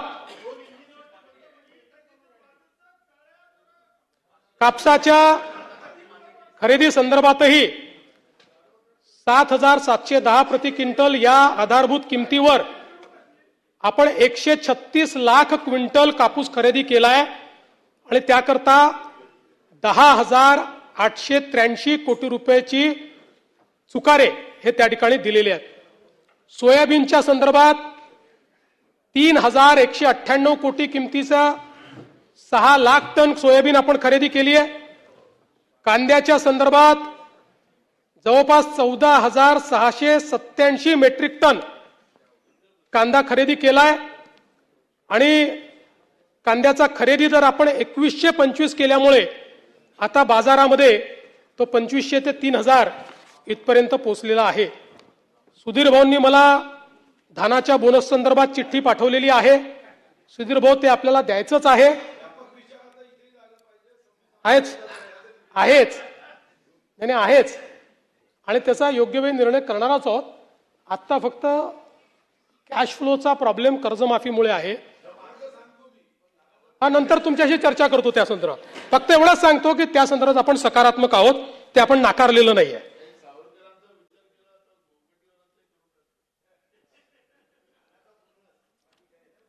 अध्यक्ष महोदय, काही सदस्यांनी हे जे काही लोड शेडिंग आमच्याकडे होतंय असं त्या ठिकाणी मांडलं. मुळामध्ये कुठेही लोड शेडिंग नाहीये. 32,000 मेगावॅटची मागणी यावेळेस आपण पूर्ण केली. केवळ 2 दिवस आपण, जेव्हा आपले काही संच बंद पडले होते त्यावेळेस आपण त्या ठिकाणी 500 मेगावॅट कमी होतो. पण हे खरं आहे की ग्रामीण भागामध्ये काही ठिकाणी लोकांना वीज मिळत नाही. याचं कारण असं होत आहे की आपण फिडर सेपरेशन केलेलं आहे आणि जे लोक अजूनही कृषी फिडरवर आहेत, पूर्वी त्यांना प्रॉब्लेम नव्हता. पूर्वी कृषी फिडरवर रात्रीच वीज मिळायची, दिवसा अर्धे दिवस, अर्धे रात्री पूर्ण दिवस. आता आपण 76% कृषी फिडरला दिवसा वीज देतोय, 76%.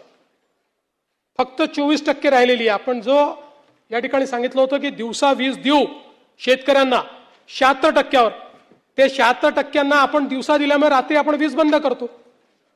आणि ती बंद केल्याबरोबर जे कृषी फिडरवर आहेत त्यांना ती लोड शेडिंग वाटतं. ते लोड शेडिंग नाहीये. त्यांना गावठाण फिडरवर जावं लागेल. ते मायग्रेशन आपण सुरू केलेलं आहे. अशा सगळ्या केसेस आयडेंटिफाय करून त्यांना जे गावठाणाचं फिडर आहे त्या फिडरवर नेण्याचं काम देखील आता मोठ्या प्रमाणात आपण करतो. थोडे बहुत त्याच्यामध्ये आता जसं मी उदाहरण सांगतो की वसई विरारला आता 3 दिवस आपण लाईट बंद ठेवले, 3 दिवस ठेवावे लागले. आता त्यातनं हे लक्षात आलं, आतापर्यंत जे लो लाईंग एरिया वाटत नव्हते तेही आहेत. आता तिथेही आम्ही योजना करतो आणि सगळं पॉवर इन्फ्रास्ट्रक्चर हे उंचीवर तयार करायचं, स्टेज करायचं आणि त्याच्यावर उंचीवर तयार करायचं. अशा पद्धतीनं आता जेवढा भाग बुडलेला होता त्या सगळ्या भागात आम्ही ते चेंज करण्याचा प्रयत्न करतो.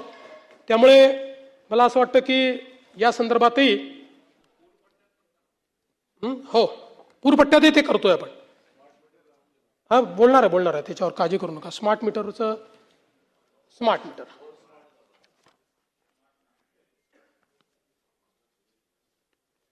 खरं म्हणजे राज्यामध्ये आता तर देशातच सगळीकडे स्मार्ट मीटर लावणं कंपल्सरी झालंय. आपल्या राज्याने 1,23,00,000 स्मार्ट मीटर्स लावले आहेत. म्हणजे आपण मोर दॅन 50% आता पोहोचलेलो. 1,23,00,000. यामध्ये तक्रारी किती ग्राहकांकडनं आल्या? 3,92,000 ग्राहकांकडनं तक्रारी आल्या. जिथे तक्रार आली तिथे आपण दुसरं मीटर घेऊन जातो आणि त्यांच्या समोर तपासणी करतो. ही तपासणी केल्यानंतर केवळ 210 तक्रारींमध्ये तथ्य आढळलं. म्हणजे 0.0017%. आणि एवढंच नाही तर आपण काही प्रमाणात स्मार्ट मीटर वापरणाऱ्यांना दिवसाला विजेची सवलत देखील दिली आहे. पण आता यावेळेस एक गोष्ट मात्र निश्चितपणे झाली. काही लोक म्हणतात की आमचं बिल जास्त आलं. हे का आलं याचा एक अभ्यास केला. हे वर्ष एक वेगळं वर्ष आहे. 3 महिने हीट वेव्ह आहे या वर्षामध्ये. आणि त्यामुळे आपण बघा की उन्हाळ्यामध्ये आपलं जे कन्झम्पशन 28,000 मेगावॅट असतं ते सातत्याने 3 महिने 32,000 मेगावॅट आहे. म्हणजे 4,000 मेगावॅट अधिकची वीज आपण वापरतो. त्याचा परिणाम काय होतो म्हणून एक आपण स्टडी केला बदलापूरला. हवामानातल्या बदलामुळे आता बदलापूरमध्ये जे काही सरासरी कमाल तापमान जे आहे हे साधारणपणे मे 25 मध्ये 38 डिग्री होतं. ते मे 26 मध्ये 43 डिग्री झालं. 5 डिग्रीनी वाढलं. आणि सातत्याने हीट वेव्ह मध्ये ते 5 डिग्रीनी पुढे होतं. आणि साधारणपणे पाऊस देखील जवळपास 1 महिना उशिरा पडला. पाऊस पडला की थोडं डिमांड कमी होते लोकांचं. आता याच्यामध्ये वीज वापर समजा 1 BHKचं कुटुंब आहे. साधारण 1.5 टनचा AC आहे, फ्रीज आहे आणि पंखा आहे. अशा घरामध्ये बिल येत होतं 270 युनिट्सचं. यावर्षी वापरले गेले 270च्या ऐवजी 415 युनिट. त्यामुळे मासिक बिल 2,500 वरनं 5,000 झालं. का झालं? आपण जेव्हा 300 युनिट पर्यंत आपण स्वस्तात वीज देतो. 300 युनिटच्या वर गेलं की 5 रुपयांनी वाढ होते आणि 500 युनिटच्या वर गेलं की अजून 2 रुपयांनी वाढ होते. टेलिस्कोपिक पद्धत आहे. आणि या टेलिस्कोपिक पद्धतीमुळे ज्याचा 270 युनिटचा वापर होता त्याचा 415 युनिट झाला. 2 BHK जो आहे याच्यामध्ये त्यांचा वापर अंदाजे 425 युनिट होता, तो झाला 655 युनिट. आणि 4,500 वरनं 8,000वर त्यांचं बिल गेलं. 300ची मर्यादा ओलांडली, इकडे 500ची मर्यादा ओलांडली. आणि म्हणून याचा काही स्मार्ट मीटरशी संबंध नाही. जिथे स्मार्ट मीटर लागलं नाही त्याही ठिकाणी अशाच पद्धतीची बिलं आलेली आहेत. कारण एक्सटेंडेड उन्हाळ्यामुळे आणि हीट वेव्हमुळे विजेची मागणी अधिक होती आणि जास्त प्रमाणात वीज आपण वापरली आहे. नाही, सोलरवाल्यांना येऊ नाही शकत. तुम्ही द्या ना, अशी असेल केस येऊ नाही शकत. त्याच्यामध्ये तो एक वेगळी केस आहे नाना भाऊ. त्यांच्या प्रॉफिटमध्ये थोडा आपण शेअर घेतलेला आहे. त्यांना प्रॉफिटच आहे. आणि ते कुठले 10 किलोवॅट पेक्षा मोठे, छोट्यांना तर काहीच नाही. यामध्ये खतांचे भाव वाढले या संदर्भात एक विषय आला. युरिया आणि DAP याच्या किमतीमध्ये कुठलीही वाढ झालेली नाही. त्याची वाढ त्याच्यामध्ये उलट या जागतिक परिस्थितीमध्ये जगातले भाव वाढल्यानंतर केंद्र सरकारने आपलं अनुदान वाढवलं आणि त्याचे भाव जे आहेत ते स्थिर ठेवलेले आहेत. इतर गोष्टींमध्ये काही भाव वाढलेले आहेत हे मात्र नक्की आहे. त्यानंतर एक बीड जिल्ह्याचा 800 कोटीचा विमा प्रलंबित आहे. ही चुकीची माहिती आहे. असा कुठलाही 800 कोटीचा विमा प्रलंबित नाही. उलट सुरेश धस साहेबांनी मांडलं या बीड जिल्ह्यामध्ये जो काही घोटाळा त्या पीक विम्यामध्ये झाला त्याच्यामुळेच आपण सगळे आता या नवीन पद्धतीकडे आलेलो आहोत. यासोबत कृषी समृद्धी योजनेमध्ये 5,000 कोटी रुपये द्यायचे होते, ते दिले नाही असं सांगितलं. हे खरं आहे. आपण हे ठरवलं होतं की 5,000 कोटी दरवर्षी द्यायचे. 2,000 कोटीच आपण आता दिले आहेत, पण उर्वरित पैसे देखील आम्ही त्या ठिकाणी पुरवणी मागण्यांच्या माध्यमातून निश्चितपणे देऊन आणि इथलं जास्तीत जास्त जे काही काम आहे ते आपण पूर्ण करू. ठिबक सिंचनच्या संदर्भात 217 कोटी रुपये आता केवळ पेंडिंग आहे. तेही पैसे आता आम्ही देऊन टाकू आणि संपूर्ण त्याचं जे काही ठिबक सिंचनचं बिल आहे ते पूर्ण करू. एक खतांच्या रेक पॉईंट बद्दल भंडाऱ्याचा विषय बोंडेकरांनी मांडला होता. त्यामध्ये तुमसर टाउन इथे एक नवीन रेक पॉईंट आपण तयार करतो आणि गुड शेड आणि सोयीची कामं आता अंतिम टप्प्यामध्ये आहे आणि त्या संदर्भात आता आपण कळवलं देखील आहे की इथे आपल्याला सुरू करता येईल. बोगस बियाण्यांच्या संदर्भातला विषय एक मांडण्यात आला. हे खरं आहे की सोयाबीनच्या संदर्भात उगवण क्षमता कमी असलेल्या असे काही बियाणं त्या ठिकाणी आहे अशा तक्रारी आपल्याला प्राप्त झाल्या. एकूण आपण 5,580 नमुने घेतले होते. त्या नमुन्यांमध्ये 367 नमुने जे आहेत हे आपल्याला अप्रमाणित किंवा उगवण क्षमता कमी असलेले आढळून आले आहेत. मोठ्या प्रमाणात त्याच्यावर कारवाई आपण सुरू केलेली आहे. यावर्षी 1141 विक्री परवाने निलंबित केले आहेत. 242 विक्री परवाने हे रद्द केलेले आहेत आणि या अनियमिततेच्या अनुषंगाने 113 गुन्हे हे आपण त्या ठिकाणी दाखल केलेले आहेत.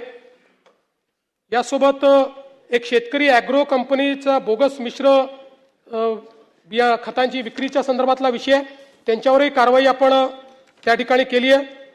पीक विमा सॅटेलाइट पीक कापणी या संदर्भात प्रताप अडसडांनी सांगितलं. त्यात आपण 50% प्रतापदारा सॅटेलाइटच्या माध्यमातून आणि 50% प्रत्यक्ष कापणी अशा प्रकारचा हायब्रिड प्रयोग करतोय. पण पुढच्या काळात आपण जसं सांगितलं नवीन DCS पद्धती आणून याला फुली डिजिटल कसं करता येईल त्या संदर्भातला आपला प्रयत्न आहे. नैसर्गिक शेतीच्या संदर्भात आपण अनुदान जे आहे ते ठेवलेलं आहे आणि ते योग्य ठिकाणी देण्याचा प्रयत्न आपला असणार आहे. बूस्टर सीड वगैरे या संदर्भात काही तक्रारी आपण केल्या आहेत. त्याही तक्रारींच्या संदर्भात आपण कारवाई केली आहे. एक जितेंद्र आव्हाडजी आणि जयंत पाटीलजींनी रतनशी प्रेमसी ट्रस्टच्या संदर्भातला मुद्दा मांडलाय. त्या संदर्भात आव्हाडसाहेब आता त्या फेन्सिन इन्फोटेक LLP व्यवहारामध्ये 5.25 कोटी रुपये मुद्रांक शुल्क आकारण्यात आलेले आहे. त्यामध्ये ती त्रुटी राहिलेली नाही. मात्र या संदर्भात आपण अनेक आरोप केलेले आहेत. फक्त आता यातला प्रश्न एवढाच आहे की सर्वोच्च न्यायालयाने याच्यात स्टेटस को देऊन ठेवलेला आहे. त्यामुळे त्या स्टेटस कोमुळे याही बाजूने नाही त्याही बाजूने कुठली कारवाई त्याच्यामध्ये करता येत नाहीये. तथापि आपण काही नवीन मुद्दे मांडले, त्या मुद्द्यांचीही दखल घेऊन त्यावर योग्य ती कारवाई ही आपण निश्चितपणे करू आणि आपण मांडलेल्या ज्या गोष्टी आहेत त्या लॉ अँड ज्युडिशरी विभागाला पाठवून त्यांच्या मार्फत तेच सांगतो की लॉ अँड ज्युडिशरी मार्फत ते चॅरिटी कमिशनरकडे पाठवण्यात येतील. नाही तसा लावता येत नाही ना. म्हणजे आपल्याला काय हा कायदा आपल्याला माहिती आहे. या कायद्यामध्ये आपल्याला डायरेक्ट ॲडमिनिस्ट्रेटर लावायचा अधिकार नाही आहे. आपल्याला फक्त या तक्रारी चॅरिटी कमिशनरला पाठवाव्या लागतात. चॅरिटी कमिशनर जे आहेत ते स्वतः जज असतात, ते सेशन्स जज असतात. त्यामुळे ते त्या संदर्भातली सुनावणी घेत असतात. एक प्रवीण दटके आणि नानाभाऊ तुम्ही देखील जे प्रदूषण आपल्या वैनगंगेत होतं तो मुद्दा मांडला. तर दटके साहेब आपल्याला दोघांनाही सांगतो की आता नाग नदी जलशुद्धीकरण प्रकल्प सुरू झालेला आहे. 2400 कोटी रुपये आपल्याला जायकाच्या माध्यमातून मिळालेले आहेत. या संदर्भात नवीन सांडपाणी प्रक्रिया केंद्र, 520 किलोमीटरच्या लाईन्स आणि 7 पंपिंग स्टेशन आपण उभारतो. नाही ते केलं तरच याचं पूर्ण आंतरराष्ट्रीय संस्थेने त्याचा अहवाल तयार केला आहे. तथापि आपलंही आपण म्हणणं त्याच्यामध्ये निश्चितपणे ऐकून घेऊ. तिरी आणि मिशीच्या संदर्भातला विषय आहे तो निश्चितपणे लक्ष घालण्यात येईल. नळगंगा वैनगंगा नदीजोड प्रकल्प, आता हा प्रकल्प जो आहे CWC कडे गेलाय, त्याची मान्यता मिळेल. बाकी सगळ्या मान्यता झालेल्या आहेत आणि याच वर्षी या प्रकल्पाची सुरुवात करण्याचा राज्य सरकारचा प्रयत्न असेल. ज्यामध्ये पहिल्या टप्प्यामध्ये कॅनाल आणि 14 जे एक्झिस्टिंग स्ट्रक्चर्स आपले जे आहेत हे मोठे करायचे आहेत, त्याची हाईट वाढवायची आणि त्याचं स्टोरेज वाढवायचं आहे आणि दुसऱ्या टप्प्यात 24 नवीन स्टोरेजेस करायचे आहेत. अशा दोन्ही गोष्टी या ठिकाणी निश्चितपणे करण्याचं राज्य सरकारचा मानस आहे. या व्यतिरिक्तच्याही जेवढ्या नदीजोड प्रकल्प आहेत हे सगळे आता अंतिम टप्प्यामध्ये आहेत, डीपीआर स्टेजमध्ये आहेत. यांचा डीपीआर झाला की त्यालाही सीडब्ल्यूसीची मान्यता जी आहे ती मान्यता आपण त्या ठिकाणी घेऊ. सुरेश धस साहेबांनी देखील काही मुद्दे मांडलेले आहेत, त्या सगळ्या मुद्द्यांवर येत नाही. मला असं वाटतं या सगळ्या मुद्द्यांचं योग्य ते जे काही उत्तर आहे ते मी या ठिकाणी देईल.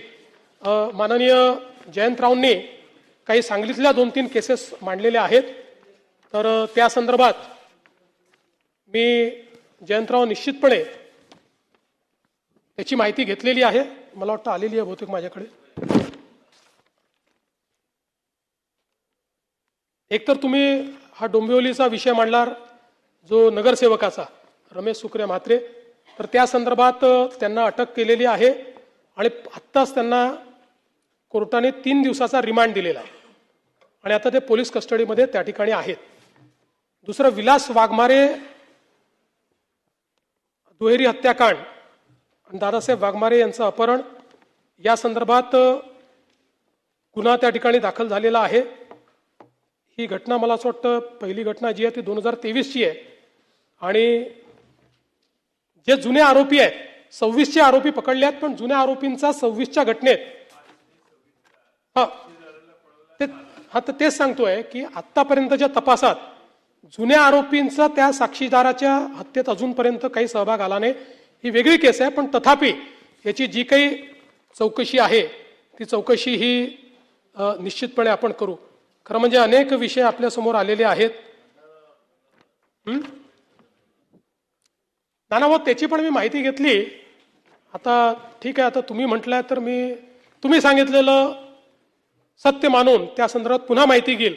माझ्याकडे आलेली माहिती जरा वेगळ्या पद्धतीची आहे, पण शेवटी नाना भाऊ बोलल्यात तर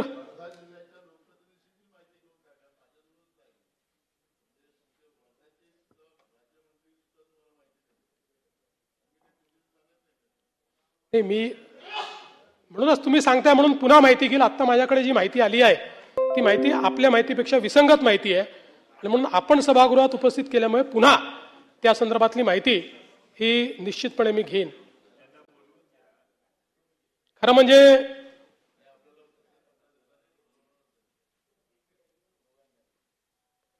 या ठिकाणी अनेक विषय आपण सगळ्यांनी मांडले. सगळ्या विषयांना इथे उत्तर देणं काही शक्य नाहीये. ज्या विषयांना उत्तर देणं शक्य होतं ते विषय मी मांडलेले आहेत. कोणाला अजून काही माहिती पाहिजे असेल तर मला भेटून देखील ते माहिती या ठिकाणी घेऊ शकतात. आता आज अधिवेशन संपणार आहे. अधिवेशन संपल्यानंतर मी जगद्गुरू तुकाराम महाराज आणि संतश्रेष्ठ ज्ञानेश्वर माऊली यांच्या पालखीचं दर्शन घेण्याकरता जाणार आहे. त्यामुळे जाताना एवढंच सांगतो, शेतकरी, वारकरी, कष्टकरी हेच महाराष्ट्राचे खरे वैभव. शेतकरी, वारकरी, कष्टकरी हेच महाराष्ट्राचे खरे वैभव. त्यांचा श्रम, श्रद्धा, त्यागातूनच फुलतो विकासाचा गौरव. या मातीतल्या प्रत्येक हाताला आम्ही देऊ नवी ताकद, नवा आधार. त्यांच्याच आशीर्वादाने देऊ महाराष्ट्राला नवाचार आणि नवा आकार. धन्यवाद. जय हिंद. लोकशाही मराठी ऐका, पहा, जागरूक रहा.